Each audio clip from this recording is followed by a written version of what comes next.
Last question. Perfect timing. Hi, Dr. Peterson. My name is Gary, and I'm a clinical and counseling master's student right now.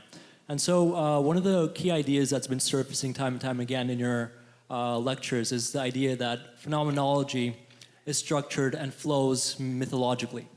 And the way that plays out is, I'm supposing affectively, you just pay attention to what comes up kind of naturally, and you can locate the chaotic elements in your experience and prod at them with whatever degree of necessity you think.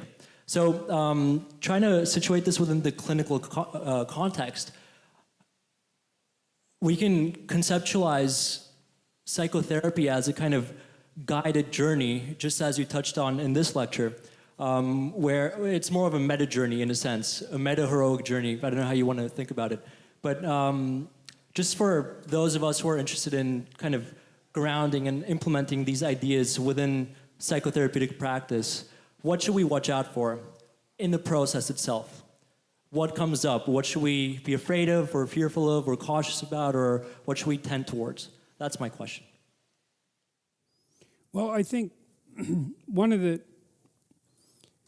people who I've read that's had the biggest impact on me as a clinician was Carl Rogers.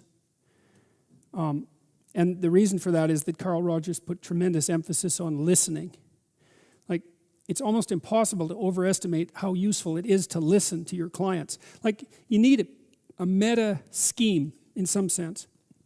And the meta scheme, I think, is laid out in the Sermon on the Mount. It's something like, orient yourself and your client towards the good. The client has to conceptualize what that might be. You can serve as a guide, but it has to come from that person. Because one of the things that you want to find out from your client is, okay, what's wrong? They have to tell you. And what would not having something wrong look like? Like, what is it, if you could have what you wanted, and that would be good, what would that look like? Okay, so that establishes your star, right? It's like Geppetto establishing the relationship with the star at the beginning of Pinocchio. Here's what we're aiming at. Okay, so now you've got that schema. Here's what we're aiming at. Now you might think, well, now that what happens to the client is they meet their dragons along the way. And their dragons would be, well, now you know what you want, and there are things in your way. And some of those things many of those things are going to be intensely practical. But they're practical / psychological. So maybe someone has a job and they would like to move forward in their job, but they're terrified of speaking in public. Well, is that a psychological problem or a practical problem? It's both. It's also a real problem.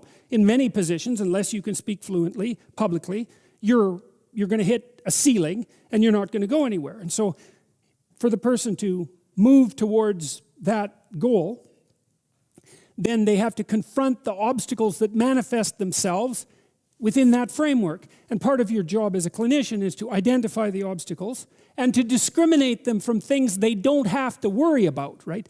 Part of it is, you can't just run around and try to combat all the chaos in the world. Some of it is your chaos and a bunch of it isn't. And the chaos that's yours is the chaos that emerges as you move towards a necessary goal. And so partly what you're doing by listening to your client is to help them cut their dragons down to size. Because what'll happen if you start to talk to somebody about public speaking and you really talk to them is that you decompose the problem into a set of maybe 20 sub-problems. Like, well, do you know exactly how to give a speech? Like, what's your theory of public speaking? Do you know how to look at people when you're talking? Do you know how to speak loudly enough so that people can hear you? Do you have a philosophy of public speaking? All those things are necessary in order to do it properly. You need to decompose that with the client, and then to make those problems, you have to decompose them to the point where they can be met by a practical solution. And then you have to guide the person through the implementation of the practical solution. And mostly you do that by listening. It's like what you need to be is the person who helps the person that you're working with orient themselves towards a better future. That's the compact. You and I are in this space at this time to make things better. First of all, we have to decide what better would look like. And second, we need a strategy.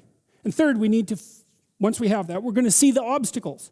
And some of those are going to be psychological and some of them are going to be practical. And we're going to engage in joint problem solving of whatever sort is necessary in order to minimize the impact of those problems or to gain from the problems. And dream analysis can be extremely useful for that, by the way. It's even more useful for helping the person identify what the goal is, because that's often difficult for people. It's like, well, I know that something's wrong, but I don't know what I want. Sometimes people get so stuck there that they just can't get out of it. So, and then what would you watch out for? Phenomenologically, the way it shows up, the way it's experienced. Well, I would say as a clinician, one of the things that you should watch out for is resentment. So there's a couple of rules of thumb that I think are useful. Don't do anything for your clients that they can do for themselves. And don't do them any favors. Now, I think you can step beyond the confines of your role carefully, now and then, to show that there's a more human connection than the merely contractual. I think that's very useful. But their problems are not your problems. You do not have any right to their problems. And so you have to maintain that detachment, because otherwise you can steal their destiny. You don't want to be the person that solves their problems, because you steal their destiny when you do that. You want to be someone with whom they can figure things out for themselves. And so there can be hubris in being a clinician, because you can be the problem solver, and that elevates you to a position. You elevate yourself to that position, you'll fall flat on your face. You'll hurt your clients, and things will kick back on you very, very hard. Because what the hell do you know, right? Nothing. Because that person is very complicated, and they need to sort themselves out. But you can be a facilitator for that. But that's all you should be. And so you have to watch that. You have to watch becoming overly entangled. So you have to maintain your detachment in the best sense. And you have to not overstep it's easy to become hubristic. When the person is looking to you for the answers, it's like you don't have the answers, although you might be able to help the person find their way.